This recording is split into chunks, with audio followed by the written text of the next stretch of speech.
So I guess I gotta make sure it's always up on me like this. Yeah, you want to be like talking directly into it. Wait, say something again? Something again. This definitely looks like the Homebody casting couch. I have no idea what we're about to talk about. It's the only thing I can help you with. Gotta get comfortable. You know, comfort is key for every homebody. I'm draped in homebodiness right now. Man, we doing this. Hello, this is Brandyn Jenkins and Nolan Ross.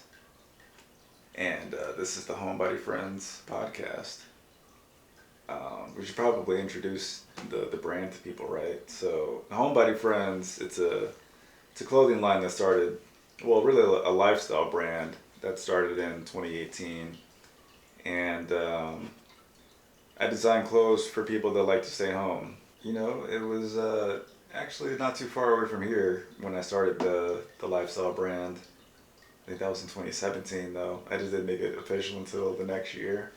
But yeah, I was actually living right across the street from here in Chandler when I started the brand. So I was on my way to a party that was in Phoenix. And you know how far Phoenix is from Chandler. Good 30 minutes. Easily, right? Within, without traffic, like, so.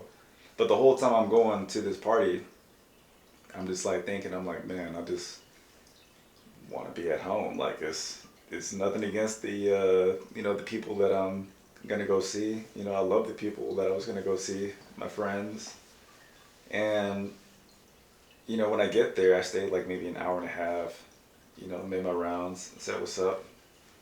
But then I'm like, I left, and then, you know, it was like the most joyous moment, and I was like, this is a feeling, like this is something that I really like, and I wish there was more people that was like me, more people that were homebodies, more people that were homebody friends. And that's how the name even, you know, got started. And I got home that night, made the Facebook group. And the Facebook group went from getting merch and, you know, people just wanted to wear something that said Homebody Friends on it. And, you know, I was just wanted to see if there were just people just, you know, that were like me at the time. So it went from merch to fashion. And, you know, now we're here on the podcast, so very excited times for what I've got going on. So, Nolan. Yes. You've been hip to the brand for quite some time. I'm not gonna say I was the first person to sign up, but I was one of the first in the group I know. Because I mean, I'd known you for probably like a year then. You'd already come here, played some parties at the house, gave you a blueberry pie as payment for one, I remember, which is a very homebody thing to do. That was the best pie too. I like went home and put it in the oven. Yeah, it was great. But yeah, you're like one of the true OG homebodies and homies. But yeah. Because I mean, being a homebody, it doesn't mean you're not going to go out now and then, but you can have fun and stay home as much as you want to, and you'll be fine. Yeah, absolutely. Like, I mean, we're in this room right now. It's got all these guitars and, you know, this whole setup to make all kinds of music. So, like, is that what you do when you know, you're not at work? Yeah. So I work from home, so homebody. I write music and record things with people, so I have a little recording studio in my house. I pretty much, I mean, your house is your castle, and I just made my house I filled it with all the stuff I like to do, so I'm always entertained here. And you've got a couple cats here too. There are cats. If you see cat hairs, there are 3 cats present. You'll probably not see any on this broadcast, but there are cats that are around. Yeah, only one of them is real social. Haven't seen them in a second. But Yeah. Lennon will be around. Everybody else is in hiding. in true homebody form, it's just about being like, people think like being a homebody is like a bad thing. Like it has this negative connotation to it. Like, oh, you're a homebody, so of course we're not gonna invite you to do these things outside. And it's like, no, that's not the case at all. I just like being at home more than I like going outside. Yeah, I mean, we'll still come to stuff, but just don't invite us like a couple times a week to a thing. That's a bit much. That's a commitment. If I gotta, see that many people in a week.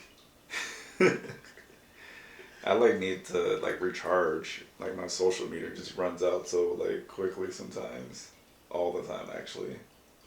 So yeah, that would have to be a whole commitment. But I mean it's so relatable, I feel like the people that are just overly extroverted or always around people, maybe they handle it really well, but shoot, deep down inside they want to go home. They don't want to be around nobody, but they want to be in their house in the solitude in their clothes that is comfortable, and that's it. I don't think they crave that kind of interaction all the time. I could be wrong though. What do you think? I mean, I know there are those people out there, especially if you're ever on dating apps. You see the people that are like, I love being out all the time. I hike, I do this, I do that, and I'm like, no. Right. I've definitely been on, those dating apps, and it's like if you looks like you've been outside a whole lot, or if you just outside all the time, I'm just like, no. That's the no for me, dog. Cause you're gonna expect that same thing from me, and I'm just like, I'll do some of it.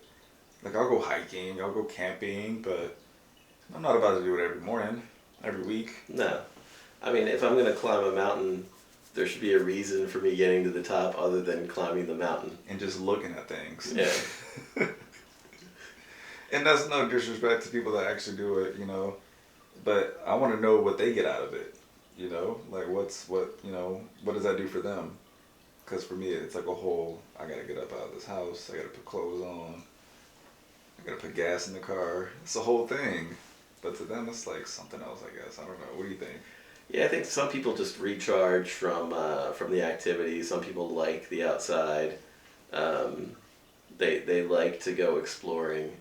And then there are the people that are like, nah, there are the people that nest and enjoy their nests, and then there are the people that like to soar, and we are the people that like to be in the nest. Absolutely. I like to soar too, though. Yeah, we soar and then we come back. Yeah, I come back to the nest quite a bit. How do I become a homebody? It's something that I've been trying to master or, achieve for some time. And, I have my thoughts on it, but, what are your thoughts on that? So my thoughts are, what is it about your place that you need to leave it? What are you missing in your place? Why are you leaving it for whatever it is? And if you make sure that whatever that is always at your house, and if you make your house kind of as fun as possible, fill it with all the things you like to do, all the foods you like, all the beverages you like, then there's not really any reason to leave. And then just start inviting people over for things rather than going out. Felt. Yeah. Felt. So being a super host. Yeah, I used to throw, rather than going to comedy shows, I used to make comedy shows at my house, and people would come. I do remember those. We set it up right in the room next to us. Actually, I actually remember that. Yeah, used to have. I think there'd be I don't know. My biggest one, I think 50 people were here, something like that. Yeah. Man. Yeah. Then you had the projector going a few times. Good times at this house, man. A lot of good parties. Yeah. For it. But yeah, I would like to see what a like the bedroom of like the most extroverted person. Like what's their bedroom look like? Does it have like? I think it's just a bed and an alarm clock, like nothing else. Like I just picture sparse, like just sparse, and all they have are their clothes, a bed, an alarm clock. That's it. That's all they need because they just pretty much get dressed and leave. Oh man, like maybe there's like a Red Bull in there. I just imagine that they don't really use that bed much, for sleeping purposes. There's always on out. the go. Always out. Man, yeah, like I don't know. I feel like I'm extroverted around the right people. You know, if it's like a close friend, or just even someone that can relate to me and I can relate to them. Like I feel like I can be, comfortable with them, and have these extroverted moments. But like, I feel like I'm introverted. Yeah. Confidently introverted. Well, because introverts, you can still do extroverted things. It just drains you of your energy, and you eventually have to go recharge. Man, that is the story of my life.